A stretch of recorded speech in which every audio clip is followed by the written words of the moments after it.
Il y a d'autres qui...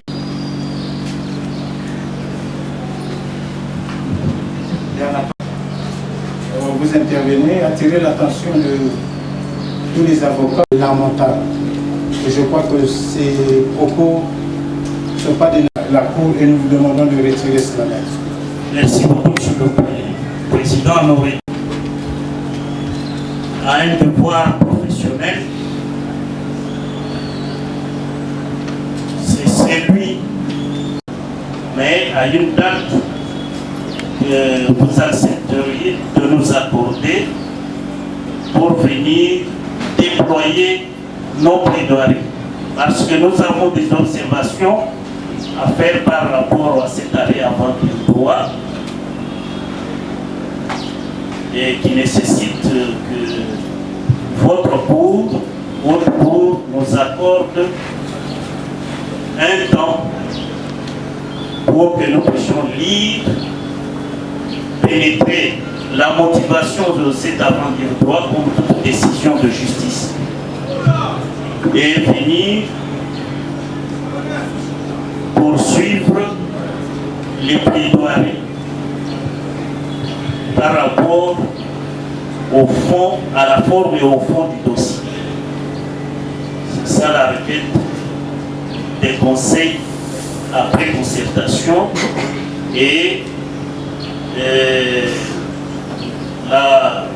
la voix des sans-voix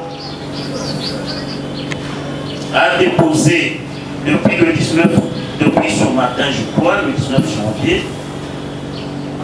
cette lettre dont je peux peut-être vous donner lecture si vous le voulez. C'est que la voix des sans-voix adresse la lettre à monsieur le président de la haute cour militaire. Maître, oui, s'il vous plaît, vous intervenez pour le compte des partis civils connus, et vous n'intervenez pas pour le compte de partis civils voix de sans voix. Nous sommes la conseil de la voix de sans voix. C'est pour cela que le directeur nous a donné cette lettre pour prouver qu'effectivement, en dehors de nous ici, Maître Eley ne peut plus comparaître. Ce sont des aveux. Mais il a déjà déposé ses conclusions, maître. Non, le désaveu, c'est-à-dire on a désavoué même ses conclusions. On l'a des... Bon, maître, ça c'est remise et que nous allons apprécier. Mais quand tu as demandé un avant-dire droit par rapport au 249, ce n'est pas le régime juridique. Merci. On avait tout sur le principe de la remise, mais à 2 semaines. Non, à 1 semaine. Vous plaidez à 1 semaine, s'il vous plaît. Peu importe. Ok, à 1 semaine. Merci.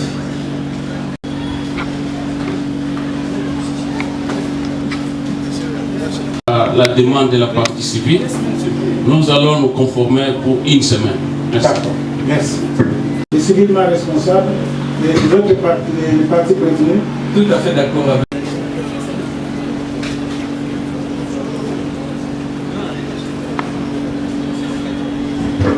Monsieur le Président, honorable membre de la Cour,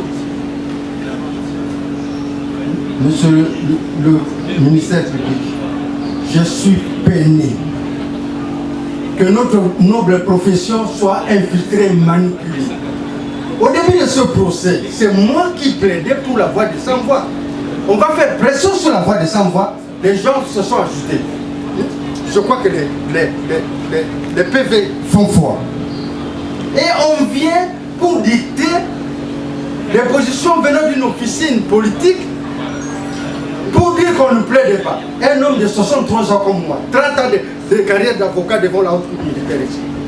On va me dicter la loi et on parle légèrement d'un avocat comme moi. Alors que notre profession n'accepte pas la manipulation. Ça c'est une manipulation. Je vous le dis que prochainement ils ne plaideront pas. Parce que Maître Bondo est en train d'aller faire pression à la voix des sans-voix. J'ai fait l'ami personnel de Floribert Chebeya. J'ai fait avec lui le tour du monde, en France, en Afrique du Sud, en Belgique et en Allemagne. Pourquoi on veut utiliser la mort de mon ami pour des fins politiques? Et on cite avec légèreté, c'est une profession noble. Mais je n'irai pas devant le Conseil de l'ordre parce que nous avons une déontologie. Plaider, c'est une liberté. Ici, il y a la confrontation entre les avocats d'extrême droite et les avocats de gauche. Et ça, c'est une composition d'extrême droite. Maître, je crois que... Je dis et je vous remercie. Merci. Donc, l'audience est levée. Nous... Merci.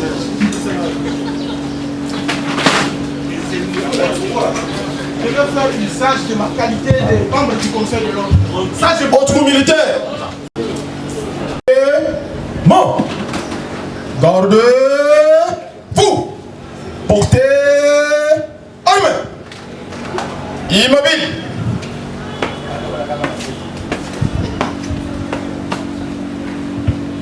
Monsieur le président de la haute cour militaire, mon colonel, l'audience est de ce jour élevée. En façon de mon colonel.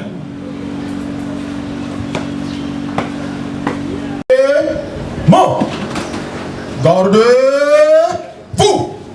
Portez arme. Immobile.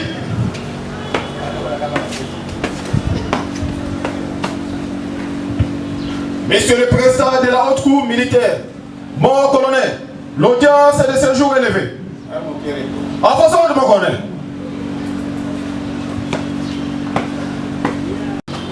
Repos.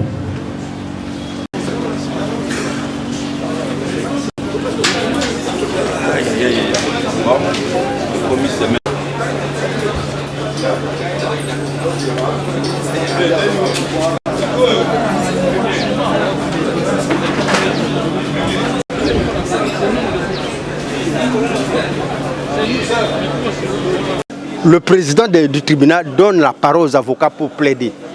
Nous avons instruit cette affaire et le président a un pouvoir discrétionnaire par rapport au code judiciaire militaire. On nous a invités. Moi, j'ai plaidé parce que j'ai vu qu'ils font la politique. Ils sont manipulés.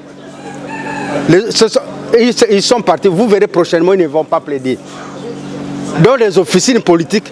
Mais si quelqu'un est très fort, il veut que Kabila, il a un problème avec Kabila. Mais il ne peut pas m'utiliser moi. Kabila et même Pondé, c'est quand même un gros auditeur général sortant. Nous lui devons du respect. Moi, j'ai plaidé devant Pondé depuis des années. Nous lui devons quand même du respect. On cite avec légèreté le nom de Pondé. Si la Cour avait dans son ordre du jour l'audition de Kabila et l'audition de Pondé ou l'audition de l'ancien de la police, on l'aurait fait. Qu'est-ce que moi je peux être? Mais s'ils ont des problèmes de personnels avec Kabila, ils n'ont qu'à faire une plainte contre Kabila signée par le Bondo et ses collectifs. Moi, à mon niveau, je ne peux pas accepter d'être manipulé. Vous verrez que chaque matin, avant qu'on commence l'audience, des déclarations à la RFI. Il faut que Kabila comparaisse le soir. Les gens refusent de payer. Le matin encore, il y a eu des déclarations collectives ici, c'est de 60 ONG. Il faut que Kabila vienne. Et vous avez vu la réaction. Je vous dis, Fidel Castro disait ceci, l'histoire m'acquittera. Je te dis, j'ai raison, moi j'ai fait mon travail, l'histoire m'acquittera. D'après la haute cour, il y a eu malformulation de la part de la partie civile. Et de deux, la Cour s'était référée à l'article 249 sur la discrétion du président de la haute cour. Raison pour laquelle la Cour a jugé inutile ou pas nécessaire d'inviter l'ancien président Joseph Kabila. Puis la semaine passée, nous étions prêts pour la plaidoirie. Nous étions prêts, mais malheureusement, une des parties civiles, pas l'ensemble de la partie, une des parties civiles a voulu assez qu'on puisse inviter certaines personnalités. Mais après réflexion, après étude, de la haute cour, ils ont jugé bon, se référer à l'article 249. Et nous sommes vraiment inquiétés de notre client parce que depuis qu'il est arrivé, il doit quand même connaître son sort. Il ne va pas rester comme ça sans connaître son sort. Raison pour laquelle, même ce mercredi, je pense que nous ferons le nécessaire pour qu'on puisse plaider cette affaire. Ce n'est pas la haute cour parce qu'il a même précisé que ce n'était pas un arrêt avant dire droit. Donc, quand une affaire est prise en délibéré, on s'attend à une décision judiciaire qu'on appelle un arrêt quand on est devant la cour ou la haute cour. Mais aujourd'hui, vous venez d'assister à une opinion du président comme s'il dirigeait les débats, alors qu'on venait pour recevoir un arrêt avant dire droit. Donc, n'ayant pas répondu à notre requête, nous pensons que le président de la haute cour, qui a méconnu la collégialité de sa chambre, a posé un acte qu'on ne peut pas qualifier, lui-même l'a avoué, qu'on ne peut pas qualifier d'arrêt. Donc c'est simplement une opinion personnelle du président de la Chambre et nous venons de nous concerter pour lui exprimer notre position à la prochaine audience renvoyée à la semaine prochaine.